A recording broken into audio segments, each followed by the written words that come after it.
आदि नहीं, आप लोकतंत्र के रक्षक हैं। तो डीएम साहब से मिलने में हमारे साथी ने बता दिया के रहा, और कांग्रेस के भी 2-3 लोग थे, इंडिया गठबंधन के सारे नेता थे, हमारे साथी थे, मिले।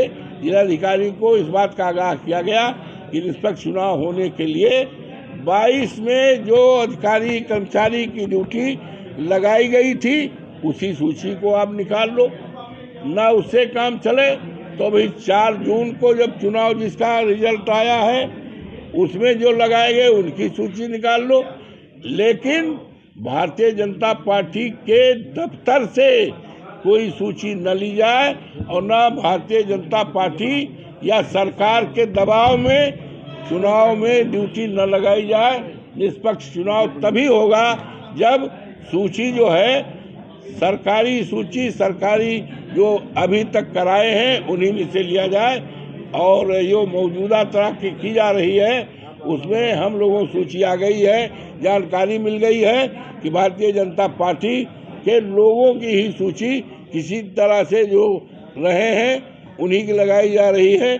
इससे चुनाव निष्पक्षता में बहुत बड़ा शंका है, और सरकार लगातार, मंत्री लोग लगातार दबाव डाल रहे हैं और दबाव बना करके सूची दे रहे हैं भारतीय जनता पार्टी के कि ये रहे हैं हमारी पार्टी में, ये हमारे अध्यक्ष रहे, ये हमारे ये नगर अध्यक्ष, एक नाम भी बताया पौनी ने। तो ये जो चुनाव आचार संहिता है वो चुनाव आचार संहिता सत्ता पक्ष के लिए लागू होती है, हम विपक्ष में बैठे हुए लोगों के लिए लागू होती है, चुनाव में जाने वाले अधिकारी कर्मचारियों के लिए लागू होती है।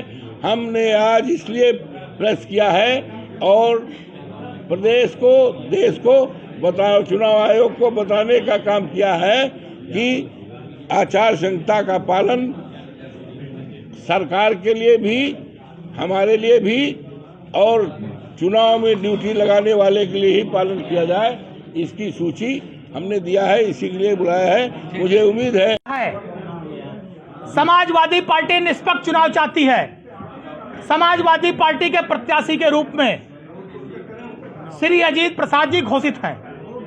मिल्कीपुर की देवतुल्य जनता भारी वोटों से, प्रचंड वोटों से अजीत प्रसाद को चुनाव जिताकर उत्तर प्रदेश की विधानसभा में भेजना चाहती है।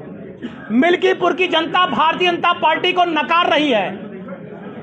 मिल्कीपुर की जनता भारतीय जनता पार्टी की सरकार से बहुत दुखी है।